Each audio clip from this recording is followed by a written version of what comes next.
Hello guys, আজকে সকালবেলা আমি আর আমার বান্ধবী আমরা দুজনে মিলে শিয়ালদা শ্যামসুন্দর দেবীর উদ্দেশ্যে রওনা দিয়েছিলাম এবং আমরা মেট্রো স্টেশনে পৌঁছে গেছিলাম সকাল 7:30টায়। বাট আফসোস আমাদের মেট্রো স্টেশন বন্ধ ছিল, তাই জন্য একটু দাঁড়িয়ে ফটোশ্যুট করে নিচ্ছিলাম বাইরে দাঁড়িয়ে। এবং ফাইনালি আমরা বাসে করে যাওয়ার যাত্রায় শুরু করলাম। বাসে করে বাস থেকে নেমে পড়লাম। বাস থেকে নেমে পড়ার পর আমরা হাঁটাচলা করছি। দেখো, এটা হচ্ছে আমাদের রাস্তা যেখান থেকে আমরা যাচ্ছি। দেন আমরা পৌঁছে গিয়ে ডালা কিনে নিলাম। ডালা কিনে নেওয়ার পর দেখো কত লাইন, কত মানুষের ভিড়। এখান থেকে দূর দূর থেকে কত মানুষ আসে। পিছনেও আমাদের অনেক লাইন ছিল, প্রচুর। সকালে 8:30টায় মন্দির খোলে, তখন থেকে কত লাইন। দেখো গাইস, দেখে নাও কত দর্শনার্থীরা এসেছে, কত দূর দূর থেকে। বড় শীতকালে আরও ভিড় হয়। ফাইনালি আমরা অনেক অপেক্ষা করার পর দেখতে পেয়ে গেলাম দর্শন। ফাইনালি পেয়েই গেলাম। পুজো দেওয়া কমপ্লিট করার পরে বেরিয়ে পড়লাম কিছু খাবার উদ্দেশ্যে। ফাইনালি আগে জলটা খেলাম, একটু জলটা খেয়ে তৃপ্তি হলো।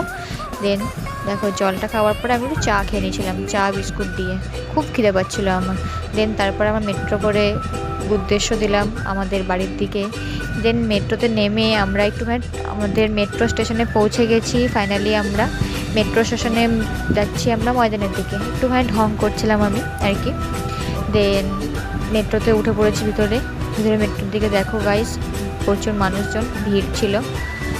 তো এবারে বাজার বলে কথা। দেন ফাইনালি আমরা বহুদিন পর পৌঁছে গেলাম আমাদের ট্রেন্ডস মলে, যেখানে আড্ডার জায়গা। সেই কলেজ লাইফে আড্ডা দিতাম। সেই আড্ডা দেওয়ার পরে আমরা চললাম বাড়ির দিকে, রওনা দিলাম।